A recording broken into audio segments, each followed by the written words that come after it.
Hola a todos y bienvenidos a este nuevo análisis. Hoy vamos a tomarnos nuestro tiempo para desgranar un tema que, francamente, es fascinante y absolutamente vital. Vamos a hablar de ese momento exacto en el que las amenazas cibernéticas dejaron de ser un problema confinado a nuestras pantallas y dieron el salto, de una manera súper silenciosa, al mundo físico. Es un cambio de paradigma total. Y ojo, no estamos aquí para generar alarma ni mucho menos, sino para que todos comprendamos con total claridad cómo funciona realmente este mundo hiperconectado en el que vivimos hoy en día. Así que, poneos cómodos porque vamos a entrar al detalle. Para entender la magnitud de todo esto sin perdernos, hemos estructurado nuestro análisis de hoy en 5 puntos muy claros: el salto al mundo físico, el sistema nervioso invisible, la escalada de la amenaza, la ilusión de la oscuridad y, por último, la resiliencia frente al colapso. Empezamos con el punto número 1, el salto al mundo físico. Para meternos de lleno en esto, os pido que viajemos en el tiempo al verano de 2009, concretamente a la planta de enriquecimiento de uranio de Natanz, en Irán. Hablamos de una instalación enterrada a 8 metros bajo tierra, precisamente para protegerla de ataques aéreos convencionales. Allí abajo, en el interior, giraban casi 5.000 centrifugadoras, cilindros de aluminio rotando a la absoluta barbaridad de 16.000 revoluciones por minuto. A esa velocidad tan extrema, un fallo mecánico no significa que la máquina simplemente se pare, no. Significa que literalmente revienta. Y de repente los técnicos empezaron a notar exactamente eso. Las centrifugadoras fallaban de forma errática y se destruían a sí mismas. Revisaron todo físicamente de arriba a abajo y no encontraron absolutamente nada raro. Bueno, lo que no sabían es que estaban lidiando con algo inédito. Sus sistemas estaban infectados por un programa de una sofisticación increíble que un año después el mundo conocería como Stuxnet. Este código malicioso era brillante y aterrador a partes iguales. Alteraba los límites de las centrifugadoras para romperlas, pero al mismo tiempo enviaba datos falsos a los monitores de la sala de control. Es decir, los operadores veían todos los indicadores en verde, todo parecía perfecto, mientras la maquinaria se estaba haciendo pedazos frente a sus narices. Fue un hito histórico. La primera vez que un trozo de código lograba lo que hasta entonces solo se podía conseguir con un bombardeo militar. Pasemos al punto número 2, el sistema nervioso invisible. Claro. La pregunta lógica ahora es, si pudieron entrar en una central nuclear súper protegida, ¿qué pasa con el resto de nuestras infraestructuras? La respuesta está en el corazón tecnológico de nuestro mundo, los sistemas SCADA. Muchísimos de los sistemas que operan hoy en nuestros hospitales, las redes eléctricas o las presas, se diseñaron décadas antes de que Internet siquiera existiera. Y su seguridad se basaba en algo muy simple, la verdad. Nadie podía hackearlos porque no estaban conectados a nada. Para tocarlos tenías que estar allí físicamente. A ver, pensad en esto como si fuera un organismo vivo. Igual que nuestro sistema nervioso autónomo regula los latidos del corazón o la respiración sin que tengamos que estar pensando en ello, los sistemas SCADA regulan la presión del gas, el flujo de agua o la electricidad en una ciudad. Trabajan ahí en segundo plano, en silencio. Y exactamente igual que pasa con el cuerpo humano, si ese sistema nervioso autónomo se apaga, la ciudad entera colapsa en cuestión de horas. Y aquí es donde la cosa se complica. Fijaos en esta tabla. El gran problema surgió por una paradoja que nos encanta a los seres humanos, la búsqueda constante de eficiencia. Para ahorrar costes y no tener que enviar a un operario en coche cada vez que había que tocar un botón, decidimos conectar todos estos sectores críticos a Internet, desde la energía hasta el agua. ¿Qué conseguimos? Hacer la infraestructura infinitamente más eficiente, por supuesto, pero al mismo tiempo la dejamos totalmente expuesta. Si cae el sector energético, por ejemplo, se genera un efecto dominó que paraliza a todos los demás.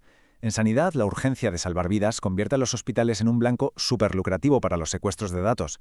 Básicamente, hemos conectado tecnología del siglo pasado a la red global de hoy en día. Y así llegamos al punto 3, la escalada de la amenaza. Vamos a repasar cómo ha ido evolucionando todo esto en el mundo real, porque no es ciencia ficción. En 2015, en Ucrania, vimos por primera vez cómo un ataque apagaba una red eléctrica real, dejando a cientos de miles de personas a oscuras en pleno invierno. Al año siguiente volvieron a hacerlo, pero con un nivel de sofisticación mucho mayor.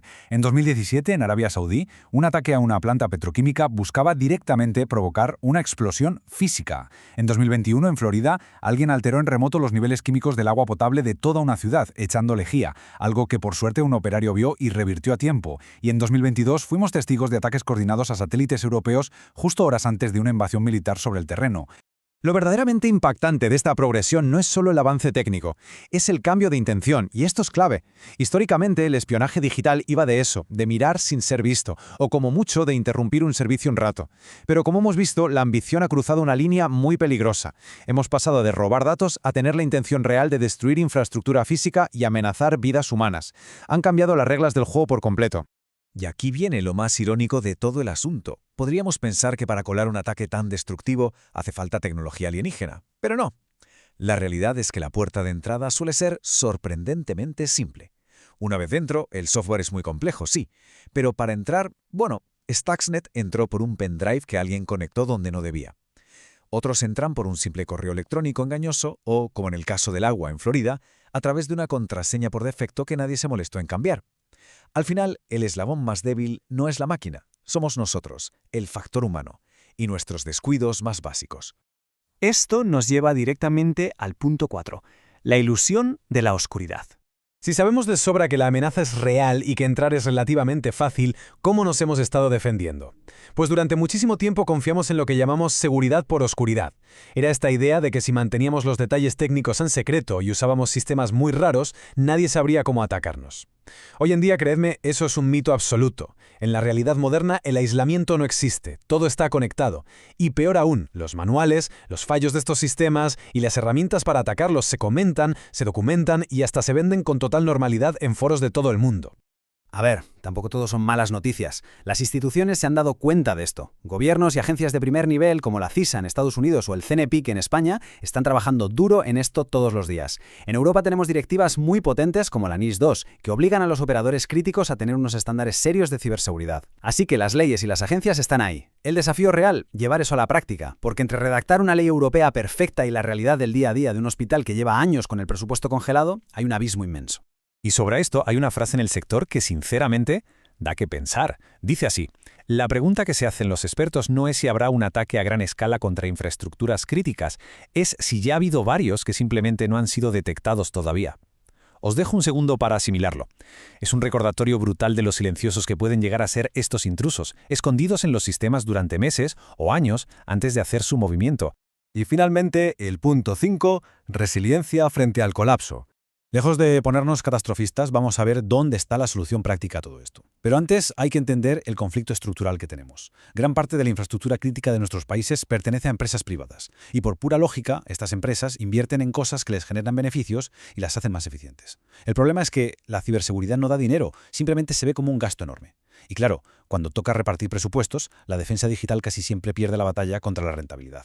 Es así de simple y de problemático. Entonces, asumiendo que los ataques van a ocurrir sí o sí y que es literalmente imposible defenderlo absolutamente todo el 100% del tiempo, el enfoque moderno cambia de estrategia. Toma prestado un concepto de la medicina, el triaje. Ya no se trata de construir muros infinitos e inquebrantables. Se trata de resiliencia. Consiste en diseñar sistemas que cuando reciban un ataque sepan encajar el golpe, aislar el daño para que no se extienda y, lo más importante, recuperarse súper rápido usando sistemas de respaldo y protocolos de emergencia que ya estén más que probados. Y a nivel de calle, ¿nosotros qué podemos hacer? Bueno, desde el sentido común, muchos organismos oficiales recomiendan tener una preparación ciudadana básica. Y ojo que esto no es ponerse el gorro de papel de plata ni ser un preparacionista extremo, es pura prudencia. Tener en casa agua embotellada para un par de días, asegurarnos de tener medicación vital si la necesitamos, una radio a pilas por si nos quedamos sin internet y algo de dinero en efectivo por si los cajeros y los pagos con tarjetas se caen. Es exactamente la misma lógica de tener un extintor en la cocina. No vivimos amargados pensando que la casa va a arder mañana, pero si pasa, oye, estamos preparados para gestionarlo. Y para cerrar este análisis os quiero dejar con una reflexión. Si asumimos de una vez por todas que en este mundo tan interconectado, nuestros sistemas más valiosos son, inevitablemente, los más vulnerables, ¿la verdadera ciberseguridad consiste en la utopía de intentar evitar todas las caídas? ¿O radica realmente en nuestra capacidad colectiva de sobrevivir a ellas y levantarnos al día siguiente? Esperamos que este recorrido pausado por nuestro complejo ecosistema digital os haya resultado tan esclarecedor como nos ha parecido a nosotros. Un saludo y hasta la próxima.